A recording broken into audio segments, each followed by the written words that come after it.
teacher. And one of the things I taught was film. And one of the films I loved to teach was on the waterfront. Because it was, which is still as relevant today, because of the oppression of the workers by the corrupt union bosses. And one young woman who speaks truth to power. I can remember the first time, my first year there, the principal came in and she said, well, why? I taught them all girls, Catholics. And she said, well, this isn't a chick flick. And I said, oh,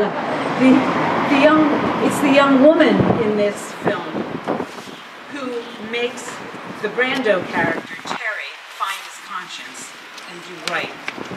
And she makes the priest, she tells the priest, did you ever hear of a saint hiding in a church, and makes him come out and do his social justice work with the workers.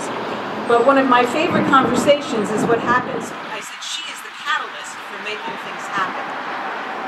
And what a better, I can't think of a better model for the young women in this school than Edie.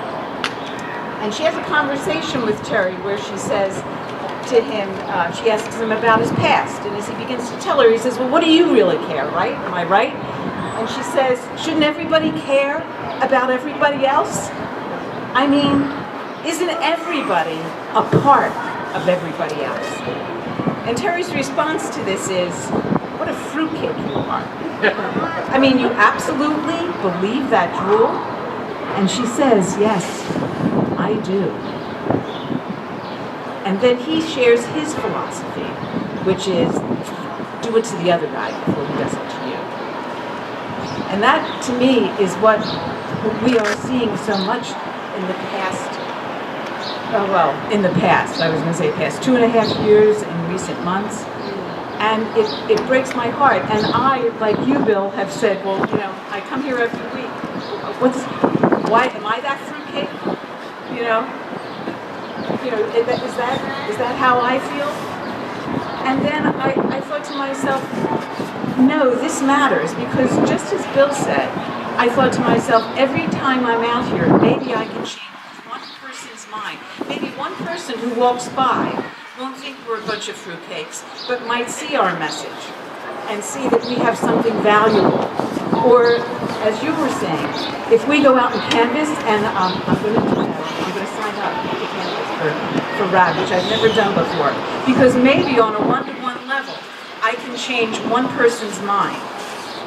And the other thing I wanted to talk about, too, was what is happening in Lebanon.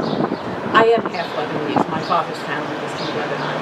And we still have some cousins there. And one who lives in a mountain, like on the outskirts of Beirut, and his mother lives in Beirut. And recently he wrote to one of my nephews to say that things aren't, he says, yesterday afternoon, this was Monday, when that terrible action of, 100 strikes in 10 minutes by Israel. He said, well, yesterday afternoon was not okay. Israel targeted certain people within Beirut and various other regions. This resulted in more than 200 dead and 1,000 injured. It seems whoever is being targeted moved to safe neighborhoods, but their cover was revealed and they were hit. Innocent people died in the process. And then there were a couple other quotes I saw on the news, which was what happened. This was by a humanitarian worker. What happened yesterday was a massacre. That they are able to do this without anyone stopping them is just beyond my mind to understand. And lastly, from Marwan Saleh, a student of law and international affairs at the University of Beirut's Lebanese University's Beirut campus.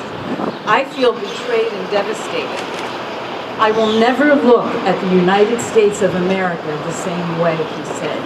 Sheer brutality for the sake of it, depravity and doublespeak. All of this is so disheartening, because not only does he feel betrayed, I think a lot of us feel betrayed by our government. And I thought to myself, when I read these things and I see this, I get a little hopeless. And if you'll indulge me just one more time. Okay. Well, I don't. Okay.